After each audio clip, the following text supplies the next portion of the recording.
Have you ever seen a man break into a billionaire's mansion just to blackmail the woman he once called his wife, only to be stopped by two children hiding under a desk, sending a silent alarm from their smartwatches? What if I told you that this wasn't the most shocking moment of the story? This is not just about a scandal on the front page or a nanny who tamed wild billionaire twins. This is a story about survival, about a woman who was cast aside, labeled barren, worthless and invisible, and how she became the heart of a family that had everything but love. It's about children who went from defiance to devotion, and a man who realized that no amount of wealth could replace peace in his own home. And at the center of it all stands Clarissa Vaughn, once broken, now unshakable. If you think you know where this is going, think again. Stay with us, because what happens next will take everything you thought you knew about love, power, and redemption and turn it inside out. Put that down, Jasper. No, if Lila gets to wear pink, then I get to pour the juice. The morning sun rose gently over the serene waters of Lake Austin, casting a warm golden light across the pristine marble floors of the Callaway estate. But inside the grand kitchen, it was a war zone. Nathaniel Callaway, billionaire CEO of Callaway Development Group, was not in his element. His crisp white shirt was splattered with egg yolk, and a rogue sock clung to the fridge door behind him, like a flag of surrender. Smoke billowed from the toaster, the kettle screamed as though haunted, and two 7-year-olds, his beloved but untamable twins, were locked in a loud, chaotic debate over breakfast attire. Delilah Lila Callaway, fierce in her sparkly pink skirt and oversized sunglasses, stood on a dining chair like a general surveying the battlefield. Her twin brother Jasper refused to concede, holding his blue t-shirt over his head like a protest banner. The two were shouting over each other, their voices echoing through the kitchen like a pair of sirens. Nate sighed, balancing a spatula in one hand and a scorched towel in the other. "Can we just eat?" He placed plates down gently, as if delivering jewels to royalty. Toast eggs and orange juice. Not exactly gourmet, but cooked with love. He waited. One bite. Lila grimaced. "Daddy, your cooking tastes like..." If sadness was food, Jasper spit out a chunk of egg dramatically. "It's too spicy." "You ruined eggs, Dad." "How do you even ruin eggs?" Nate dropped into a chair, rubbing his temples. "You scared off the last 3 nannies in a week," he muttered. "And now this." In unison, the twins replied proudly, "We're special." It was hopeless. Nate was a titan of industry, a builder of empires, and yet here in his own kitchen, he was crumbling. That's when Denise Porter, his ever-efficient executive assistant, entered the chaos. She glanced at the destruction, then at Nate's expression. "I might know someone," she said cautiously, "but she's not like the others." Nate snorted. "Good, because I've run out of options." Across town, in a modest apartment in East Austin, Clarissa Vaughn sat on the edge of her bed, clutching a chipped mug of coffee. Once a rising project manager in a prestigious firm, she had sacrificed everything for love, a love that turned into control, then emotional ruin. Her husband, Miles Dorsey, had drained her spirit, while his mother, Patricia, had called her every name under the sun, barren, cursed to waste. And yet when Denise called that morning, offering a last-minute opportunity, just a job as a live-in maid, no promises, Clarissa said yes. She didn't know it yet, but her quiet yes was the first crack in the prison her past had built around her. At precisely 8:00 a.m., the next day, Clarissa stepped through the towering iron gates of the Callaway estate. Her heart pounded as the grand house loomed ahead, sun gleaming off its white stone facade like judgment. She was met not by a polite welcome, but by silence, tense and sharp. Then came footsteps. 2 pairs, then a blur. Lila and Jasper ran straight toward her, then skidded to a halt just a few feet away, staring her down like 2 mini interrogators. "You're the new one," Lila asked. "Do you scream?" Jasper added. Clarissa blinked. "Only if the house is on fire." The twins exchanged a glance. "We'll see," Lila muttered ominously. The test began immediately. That morning, Lila accidentally spilled a full gallon of milk across the marble kitchen floor, claiming she was feeding her invisible dog named Queenie. Jasper responded by hiding one of his sneakers inside the freezer, then pretended not to notice when Clarissa spent 15 minutes searching for it. They were relentless. They ignored her greetings, rolled their eyes when she spoke, and whispered loudly about how long she'd last. Clarissa kept her tone even. No yelling, no scolding, just calm, quiet patience, exactly the kind her former life never gave her. By day 3, Nate observed from the hallway, arms crossed, a cup of coffee slowly going cold in his hands. She won't last the week, he muttered to himself. But Clarissa had endured worse, and on the 4th day she struck back on her terms. She waited until Lila and Jasper left for school. Then, like a covert operative, she bundled every single toy, tablet, game console, and gadget into a blanket and stashed it all under their bed. When the twins returned home, chaos erupted. "My bunny," Lila screamed. "My race car is gone," Jasper shrieked. Clarissa put on the perfect mask of confusion. Are you sure you didn't leave them somewhere strange?" Jasper's eyes widened. "Do you think someone broke in?" "I think we need to call the police." Lila gasped, panic rising. Clarissa calmly dialed Denise, who pretended to be Officer Peterson of the Austin PD. The twins scrambled through the entire house, checking closets, drawers, even the wine cellar. After 2 hours of sheer panic, Clarissa knelt and gently suggested, "Maybe under your bed." There they were, everything. Lila and Jasper froze. Then, silence, followed by whispers. "We're sorry," Lila said softly. "We were kind of mean," Jasper added. Clarissa smiled. "I forgive you, but from now on we have rules. No more tricks, and no skipping meals." A tentative truce was born. Later that evening, Nate stood quietly by the door and watched Clarissa spoon soup into 2 bowls. The kids were laughing, not yelling, not fighting, just giggling. He didn't say a word, but something inside him shifted. Maybe, just maybe, things were about to change.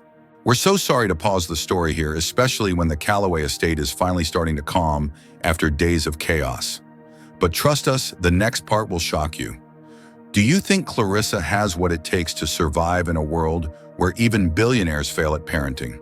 Have you ever faced a challenge so wild you had to outsmart it instead of fight it? If this story tugged at your heart or made you curious to know more, please drop a heart hit, like, and stay tuned for part 2. The fragile peace inside the Calloway estate held for exactly 4 mornings.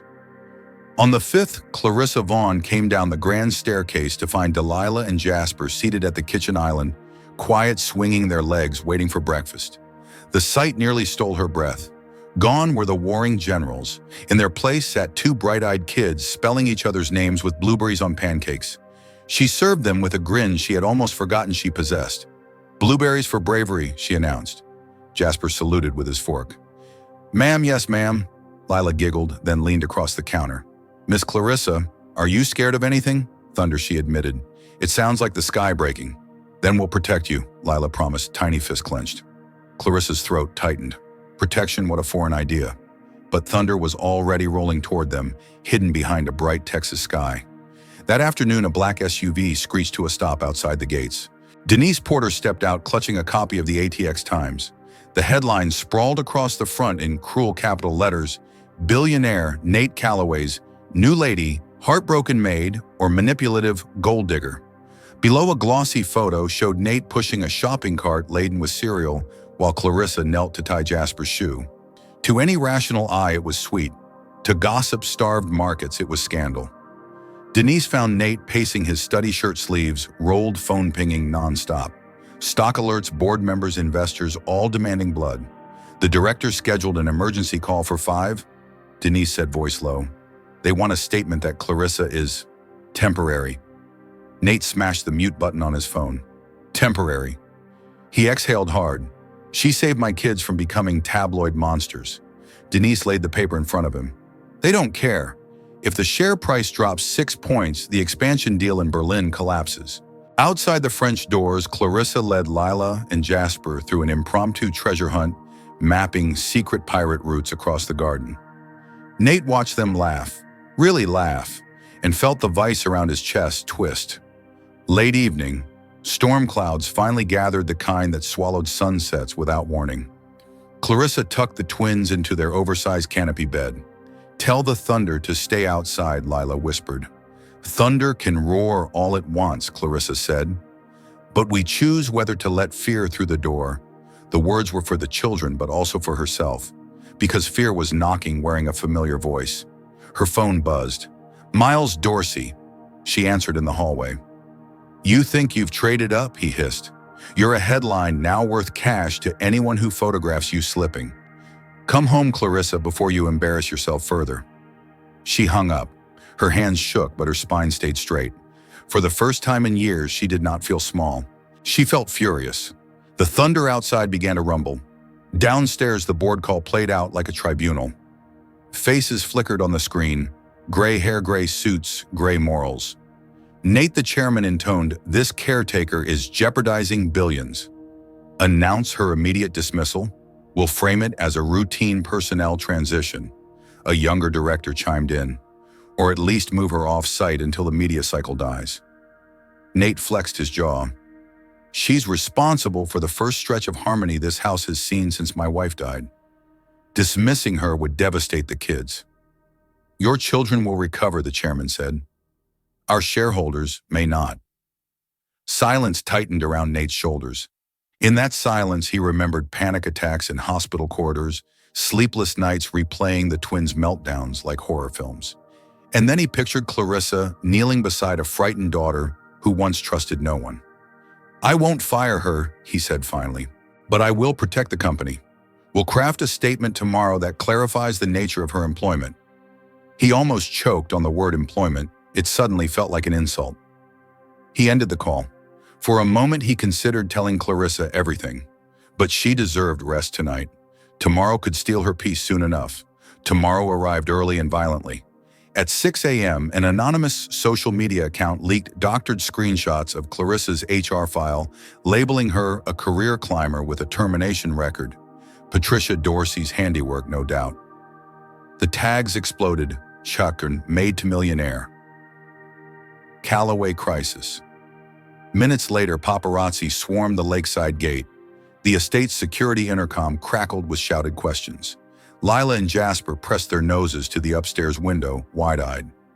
"Why are they yelling at Miss Clarissa?" Jasper asked. "Because some grown-ups get scared when they see kindness?" Wynn, Clarissa said, squeezing their shoulders. Denise intercepted her in the hall. "Nate called from headquarters. He wants you and the kids to stay indoors until evening." "Until the storm passes," Clarissa murmured, hearing thunder inside her own chest. But storms don't respect property lines. At noon, the power flickered. An alarm blared. The front gates jammed.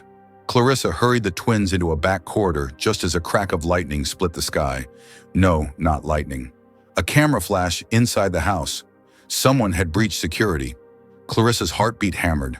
She ushered the twins into Nate's office, flipped the old mahogany desk onto its side, creating a makeshift barricade. "Remember your pirate code," she whispered, quiet as buried treasure. Then she stepped back into the hallway alone. A silhouette emerged near the grand staircase, tall, broad-shouldered. Not a photographer. "Miles," she breathed. He held up a manila envelope. "Divorce papers," he said, almost gleeful. "Signed them this morning. But they'll disappear for a price. You broke into a billionaire's house for blackmail," Clarissa whispered, incredulous and somehow unsurprised. Before he could reply, a voice thundered from the foyer. "Step away, Mr. Dorsey." Nate strode forward, security guards behind him, every inch the Titan Clarissa had first seen on magazine covers. His expression was lethal calm.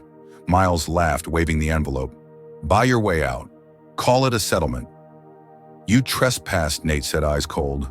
"The only settlement you'll get is in court." He nodded once. Guards moved in. Miles lunged, but two hulking professionals pinned him to the marble with practiced ease. Clarissa exhaled, shaking. The twins peered from the office doorway. "We stayed quiet," Lila declared, voice trembling. "You were perfect," Clarissa assured, rushing to them. Nate joined, kneeling arms enveloping all three. For a heartbeat, the house, that massive, echoing fortress, felt like something small and safe. Outside, sirens wailed toward the estate, blue lights slicing through the storm. We hate to break off right when the sky itself feels like it's about to collapse above the Callaways, but a pause is all we have time for tonight. Have you ever discovered that the people you trust most can turn into shields when your past comes back swinging?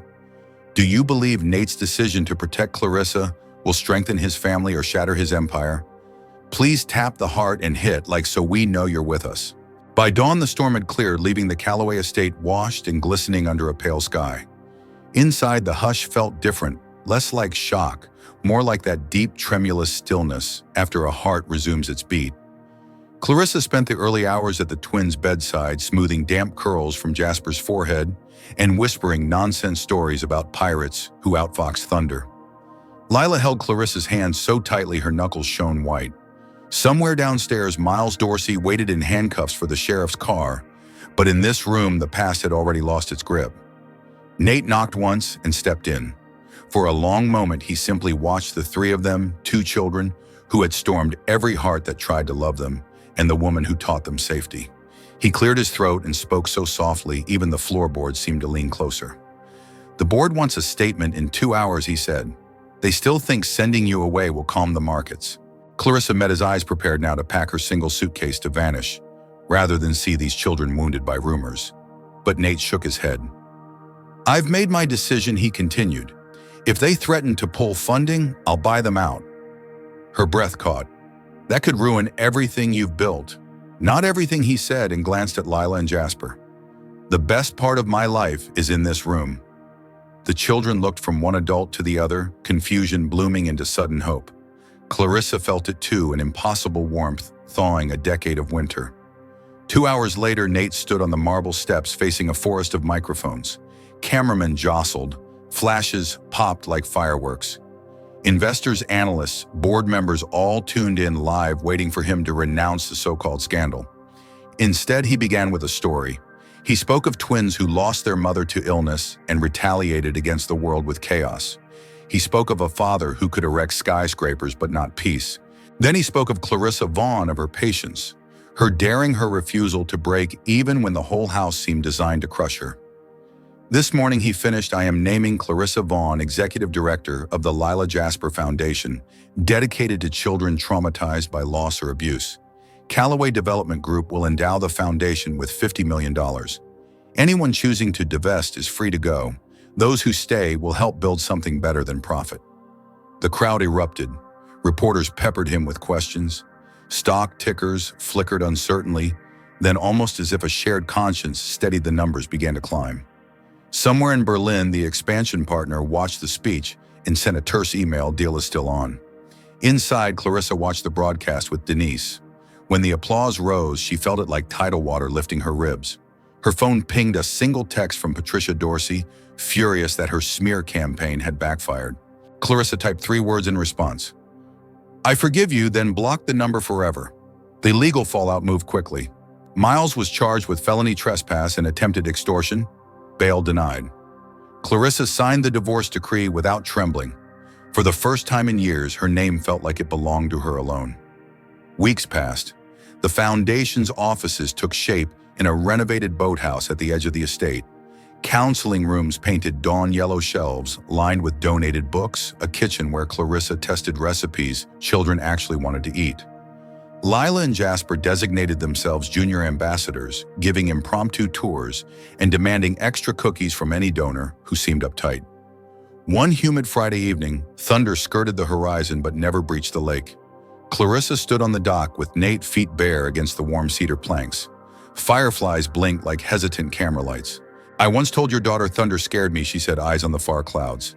"Turns out what frightened me all along was silence. The kind you learn to live inside when no one believes you." Nate rested his forearms on the railing. "And now I prefer music to silence," she said, smiling as the twins' laughter floated from the garden. "Even if it's off-key." He exhaled, almost a laugh, almost a sigh. "Lila asked me yesterday if she could call you Mom someday if you wanted that." Clarissa's heart jolted. "What did you say?" "I told her titles are earned, not granted. Then I asked her whether kindness, loyalty, and pirate maps were enough trophies for the job. She said yes." He turned to her fully. "So the question is yours to answer."